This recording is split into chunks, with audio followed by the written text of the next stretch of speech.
En séjour de travail à Nairobi au Kenya, Maître Guy Lwando-Mboyo, ministre d'État et ministre de l'Aménagement du Territoire, participe à la 5e Assemblée de l'ONU pour l'environnement, placée sous les thèmes renforcer les actions en faveur de la nature pour atteindre des objectifs de développement durable.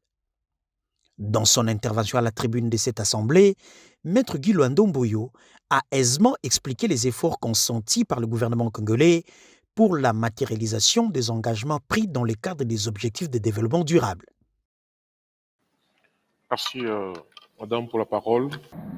Et la République démocratique du Congo, à travers son gouvernement, très conscient de l'immensité de son territoire, près de 2 345 000 km², avec une population de plus de 100 millions, a mis en place des politiques publiques et un programme très spécifique, appelé le programme de développement à la base des 145 territoires. C'est un programme qui est chiffré à près de 1,6 milliard de dollars. Ce programme vise à réduire les inégalités et cette réduction des inégalités dépend de la manière dont les activités humaines sont organisées sur le territoire national, et ça c'est le rôle du ministère de l'Aménagement du Territoire, qui est un ministère qui est en pleine réforme, parce que pour atteindre ces objectifs de développement durable, il faut des réformes ambitieuses.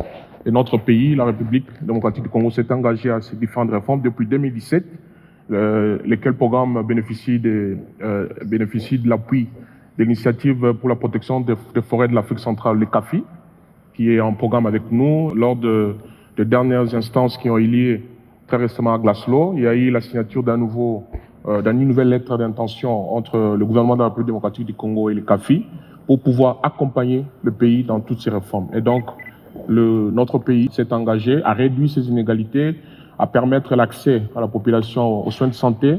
Et dans le volet de ce programme de 145 territoires, il y a le volet construction et la réhabilitation des centres de santé. Voilà un peu l'engagement de la République de notre pays par rapport à l'atteinte des objectifs de développement durable, et que, comme j'avais dit tout à l'heure, ces objectifs passent aussi par la connaissance de nos ressources. Et l'ANUER, qui va être mis en exergue très bientôt, permettra au pays, face à ses potentialités, d'en savoir plus sur ces ressources naturelles renouvelables et non renouvelables, et s'engager résolument dans le sens d'atteindre des objectifs de développement durable.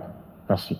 Cette 5e assemblée, ouverte depuis le 28 février dernier, s'est clôturée ce mercredi 2 mars 2022 par l'adoption d'une déclaration ministérielle par consensus sur les thèmes définis pour la session.